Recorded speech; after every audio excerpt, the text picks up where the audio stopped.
Hi guys, welcome back to Bat Up with Ola. This is Mujala Olua and I'm super thrilled to be here once again. Thank you so much for celebrating me in the community section of the channel. I'm very grateful for everyone who's sent their congratulations and congratulatory messages to me on finishing my LLM. I'm super stoked about this milestone myself, so you can imagine, how your warm wishes have made me feel. Thank you so much. Today we're going to chapter 2. Chapter 2 is very important. It is almost the mitochondria of your thesis or dissertation. And this is because, I once taught a course on academic writing to a Kenyan who had reached out to me through this channel as well. So when teaching, I remember I told her that academic writing is basically you choosing a topic, deciding that, oh, there's a gap in knowledge and I want to add to that gap.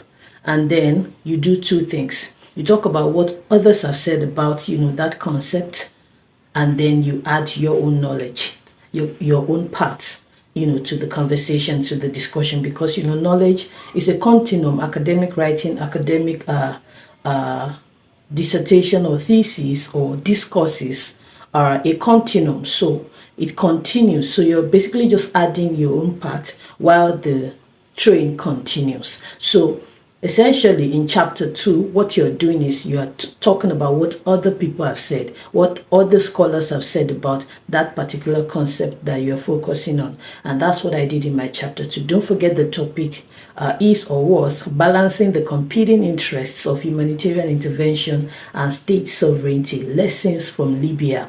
And I've told you, I've explained why I chose the topic. Also, I'm going to be telling you what my supervisor had to say on each chapter, as we go on. I'll talk about chapter 1 soon. We talked about chapter 1. I'll give you the feedback because the feedback then informed how I went about my chapter 2. And then I'll talk about the feedback on chapter 2 and how it helped me make some changes and improvements to chapter 2 itself. Now, how do you go about chapter 2? I told you that my chapter 2 took the longest to write because I knew that I wanted to write, an academic piece. I did not just want to write a bland or flat piece. And I say this because I think the last module that I did, the last course that I took before I took the academic writing module and then had to do the dissertation was on international criminal law. And I remember that I spent a lot of time on the ICC's website, writing that paper. That paper took me, it took a lot, to put together. It was about 5,000 plus words. I think it was the largest or longest piece that I had to write during my master's. When the results came back, it was very disappointing. I think I scored maybe 50 something or 60 something. It was very disappointing personally for me because, I had put all of myself into writing that piece. I'd done a lot of research, not just on the ICC's website, but, I thought that I was onto something. But one of the comments, that really shook me and that warned me, ahead for my dissertation was that, or the lecturer had said that my piece was too descriptive. So it was not argumentative, it was not, structured in a way to say that I'm challenging, a norm or I'm challenging an idea and then adding my own. She said that it was too descriptive. So in a way, I think it made it flat, to her. And in hindsight, it was actually descriptive. I'm rewriting that paper now so I can publish it elsewhere. I'm coming at, the topic from another angle. The topics were preset during the course of my LLM. It was only during the dissertation that we had the latitude to choose our own topic. So now that I'm rewriting the paper, I've chosen my own topic and now I can go in the direction that I want and argue in that direction. But for that particular paper, I did not realize that I was supposed to at least be argumentative. That had not happened in my other papers, probably because of the way the topics were structured. In fact, for the induction module, when I started, I scored 100% for the first short essay that we had to write, where we had to agree or disagree with a particular concept. And it was quite argumentative. So that's one of the things that I had to teach my Kenyan students, when I was teaching her that course. And it was so disappointing that I was now caught, not being argumentative, but being descriptive about my own academic paper. So I knew that for my thesis, for my dissertation, I had to be argumentative because I had pitched my tent somewhere.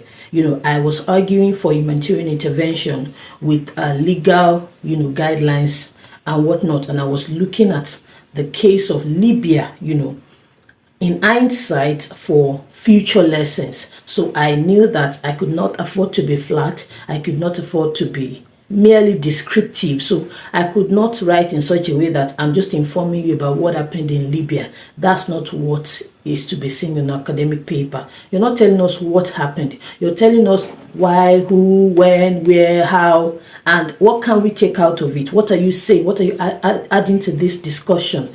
Why did it happen? You interrogate the concept. You interrogate the concept, make it very interactive, very active, not passive, and, very argumentative and not descriptive. So I was watching out for that. So it's important for you to take feedback from, what you've done in the course of your master's program and put all those improvements in your final paper, which is your dissertation. So like I told you, you could do an outline. I'd said that before, but apart from the general outline, what I also did was that I did a chapter by chapter outline. So for chapter 2, I looked at what do I want to discuss in chapter 2. Chapter 2 has to contain, I also looked at the school's guidelines. The school had talked about, you discussing all the concepts that you want to focus on in your chapter 2, and then bringing out your argument. Let us know your theoretical argument, what you want to discuss, what challenge are you posing. All that has to come out in chapter 2. Some schools, you put your literature gap in chapter 2 as well, but like I said in the earlier video, I'd already put that in chapter 1 according to the school's specifications. So what I did was, after I outlined what I wanted to do, I decided that I wanted to do a short introduction for each chapter. It makes your work tidy. It's just a way of easing, the reader into a new chapter and connecting from the first or the previous chapter. Very important. Then I decided that I want to talk about the concepts of 1, humanitarian intervention, 1, state sovereignty, what sovereignty was. Then I wanted to talk about what really happened in Libya and how it connects to those 2 concepts. Now, for my chapter 1, the lecturer had given the feedback that I could have discussed the concept of responsibility to protect, which is something I discussed when I had written the paper on international law of conflict and warfare, when I was advocating for the right of humanitarian intervention. But I did not want to go that route this time. I wanted to focus on humanitarian intervention itself. So he had suggested that, I could have compared humanitarian intervention and responsibility to protect. I didn't want to do it, so I didn't take that. Because if I discussed responsibility to protect, it was certainly going to take me in another direction. That's to show you that you don't have to incorporate everything that the lecturer is saying or the supervisor is saying, but let them know from merely reading your paper, even if they have not discussed with you, let it be clear that you know what you're doing and what you're talking about. So because I did not want my course, to be diverted, I did not include responsibility to protect at all, despite that comment. But I know that, I told you that while I was writing my paper, we were also taking exercises and all of that. So some of the exercises we had to submit, they were in essay format, short essays, answering one question or the other about how to write and what we're writing about. So when I turned in one of the essays, the feedback that came back also said some things which I'm going to read to you, all of which I incorporated into my chapter 2. So for 2 different tasks, here the feedback.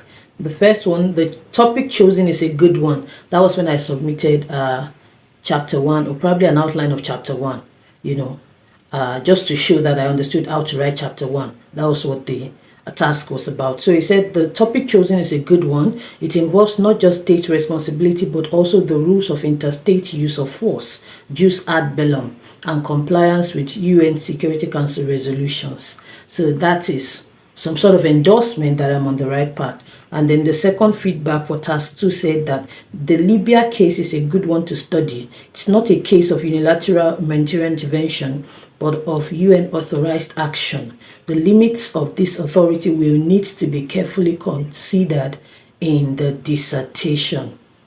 Now, let me read the feedback for chapter 1 itself that I got after I submitted my chapter 1. It said the topic is a good one, but the definition of humanitarian intervention needs to be clarified. Normally, this is taken to mean unilateral action, but forcible intervention in Libya was authorized by the UN Security Council. Kosovo, of course, was not.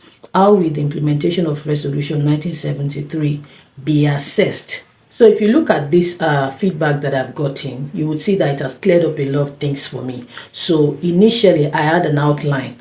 And the outline, I said was talk about humanitarian intervention, state sovereignty, what was really happening in Libya, and how it connects to both concepts. So now the supervisor has suggested that I need to clear up what I'm talking about, because humanitarian intervention is not always authorized.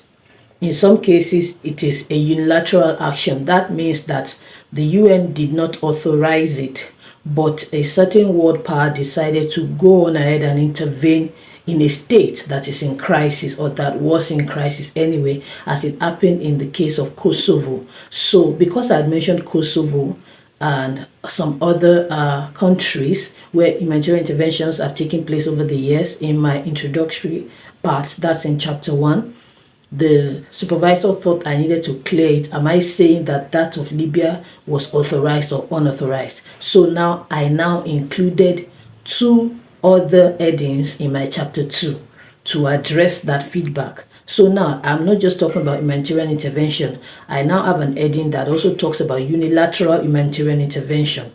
That is when it's not authorized, to show that humanitarian intervention can be both authorized or unauthorized. And then I dealt a bit on what happened in Kosovo to drive home that point. So that's how to infuse.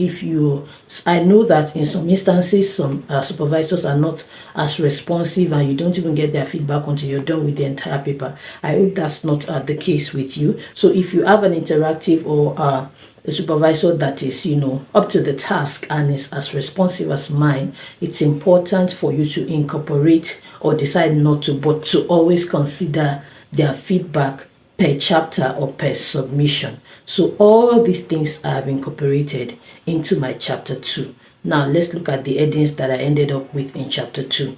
For chapter 2, I had chapter 2 literature review 2.0 introduction, then where I just did an overview of what was going to be discussed in chapter 2, and then I had conceptual clarification 2.1, 2.11, what is humanitarian intervention. Also, the headings are not just so you can just put them, slap them on flat. You can structure them in such a way that it's like a question and answer, like what is humanitarian intervention, then I answer it. That way it makes it even more interesting and interactive, active, not passive, when anyone is reading your work. So after that, I said that's heading 1, what is under conceptual clarification, what is humanitarian intervention. Then 2.12, humanitarian intervention and the use of threat or force. So in that heading, I decided to talk about how humanitarian intervention almost always involves force or threat, because I found that while researching, some authors had written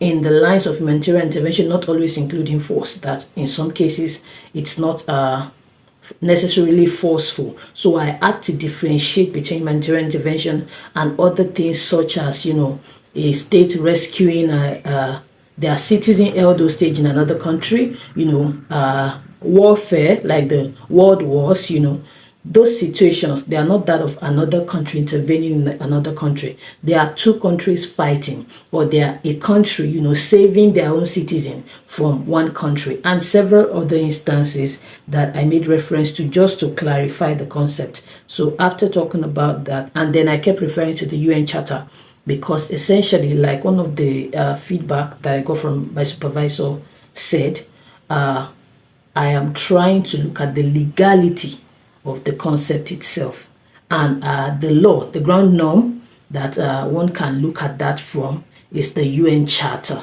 at the moment. So not the next heading is where I talked about unilateral humanitarian intervention, UHI, where I explained, situations where a state just goes ahead without the authorization of the United Nations Security Council. And I discussed what happened in Kosovo and how, it was concluded that this was just, it's not the norm. It's just something that happened in Europe that will probably never happen again. So yes, I discussed that. And then I also discussed the legality of unilateral humanitarian intervention too. So I brought out the parts of the UN Charter, the provisions of the UN Charter that supports unilateral humanitarian intervention, so that I'm able to establish the fact that it is not, an illegal move, despite the fact that it was not authorized by it is often not authorized by the United Nations Security Council. Then 2.14, the legality of humanitarian intervention. This is where I bear down on the provisions, the unequivocal and clear provisions of the UN Charter, and how they tie to or support humanitarian intervention. Then I went to 2.15, state sovereignty. That's another concept that I discussed. I traced sovereignty from very, very old works. I told you my supervisor, LLM supervisor, told me to read the work of Don Herzog, RIP Sovereignty. So then I looked at the Libyan example in 2.2. Now I'm done with the conceptual clarification. What really happened in Libya? That's what I discussed under that heading. And after that, I then discussed 2.3, humanitarian intervention versus sovereignty in Muammar Gaddafi's Libya. So because we're not just discussing Libya as a state, we are discussing the portion of time when Muammar Gaddafi was Libya's president and what happened that led to the humanitarian intervention. So this is what I discussed, under that heading. It was quite a long, lengthy heading, and that is the end of my chapter 2. So you see how I was able to incorporate both the things that I decided to write on and, the feedback from my supervisor. In essence, chapter 2 is very important. So it's important for you to, do your best with chapter 2. The school had provided that chapter 2 should be about 5,000 words, and I fulfilled that quota. So it's one of the bulkiest parts of the work, where I've looked at what other people have said and how I have agreed and disagreed with them. So I'm not just presenting what they have said. In that way, it might be termed descriptive, but I'm either agreeing with them or disagreeing with them in totality or to an extent. So I'll say, for instance, Don Herzog believes that there is no sovereignty is a farce, and then I would explain how I disagree with it, to what extent, citing him properly, and then I bring in the works of other people that support my own disagreement with Don Herzog, or I bring in other works that support his own position. So essentially for chapter 2, it's important for me or for anyone writing it not to bear down too much such that you're not giving your own opinion on the concept you're writing about. No, but you're discussing what other people have said, and then you're telling us whether you agree with them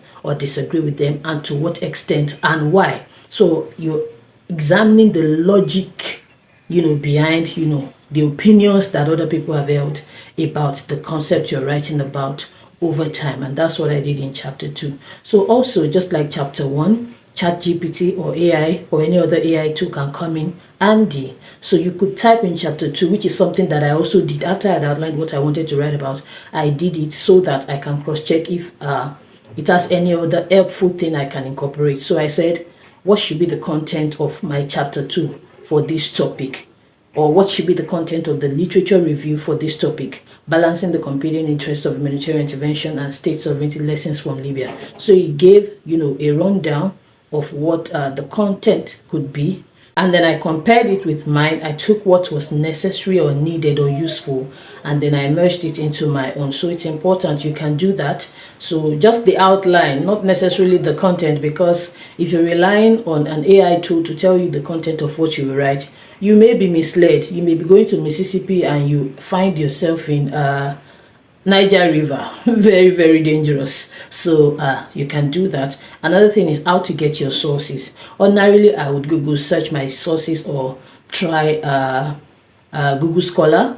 Those are very useful sources. Also, the university library was very helpful to me. So hopefully you're writing your master's in a school that gives you full access to the library. The library had 24-hour access, so I was able to access the library and even download resources, textbooks, resources, journal articles, papers, things that were behind paywalls that I would have had to pay dollars, and whatnot, to access. I was able to download them for free from JSTOR and, some other hosting platforms, for free from my university library with the access that the school gave to me. So that's important. Use the library. Once you have access, you will find tremendous, tremendously useful resources in the school library. Very important. Also, how do you really get these sources? How do you look for them? What I've always done, which also worked for me for my LLM program, is that I would break the topic into bits and pieces and then research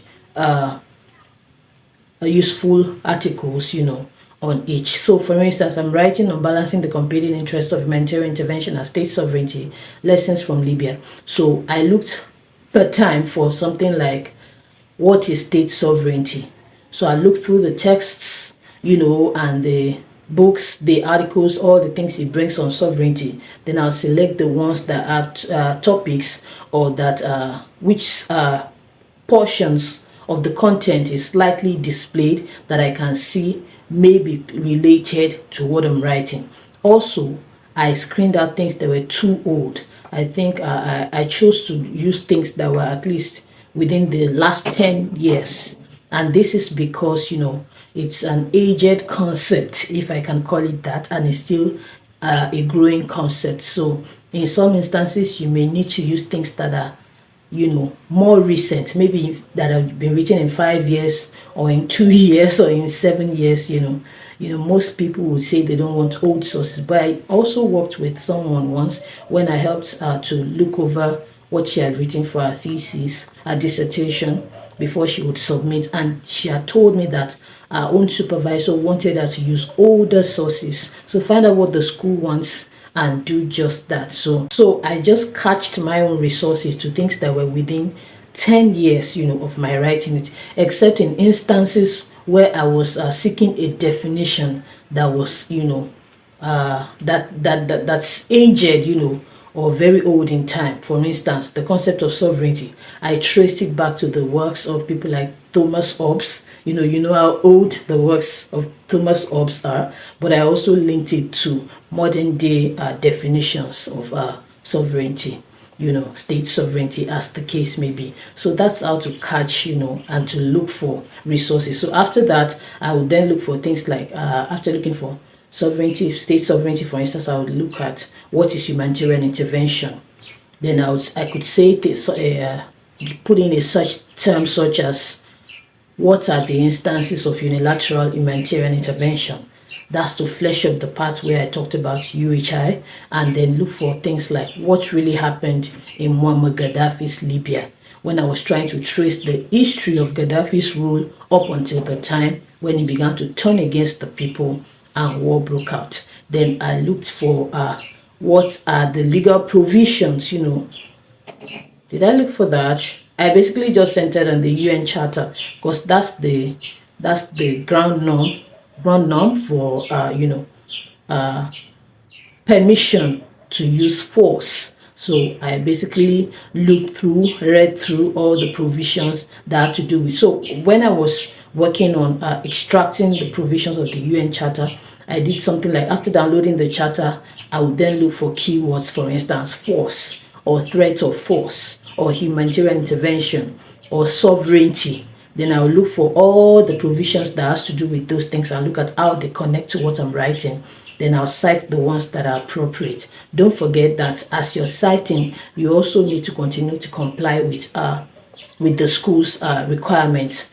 In my case, it was called scholar citation. So for scholar citation and for some other types of citation, it's different how you cite it in the body of the work and different how you cite it in the bibliography section. So it's important for you to get the difference and to cite it appropriately. Chapter 2 is very key. it's very, very key. Now, let me read to you what the comment of my supervisor was on my chapter 2. So here is the final view or comment of my supervisor on my chapter 2. It said, the literature review engages well with scholarship and analysis, addressing the major issues in a thoughtful manner. More use of subheadings would have enhanced the structure and narrative thread. So I tried to work on the feedback for more subheadings, but I think that's why I had what I had in the final part, which is what I've read earlier. I think after this feedback came, I tried to incorporate one or two more subheadings, before final submission. So that's how I worked on that feedback, and that's why I have the final one, which is what I've read to you earlier. So it's important, and in some cases, even when the feedback comes, you look at it, you see that there's no way for me to put more things, because you're fighting against word count and time. So it's important to know when to apply and when to hold off from applying. So that's essentially how I wrote my chapter 2. And you must make sure that chapter 2 coheres in such a way that it leads you into chapter 3 and it links well from chapter 1. That's all I have for you today. In the next episode on dissertation writing, we'll talk about chapter 3, and then we'll talk about chapter 4 and round this off. I will see you in that very next episode. Toodles!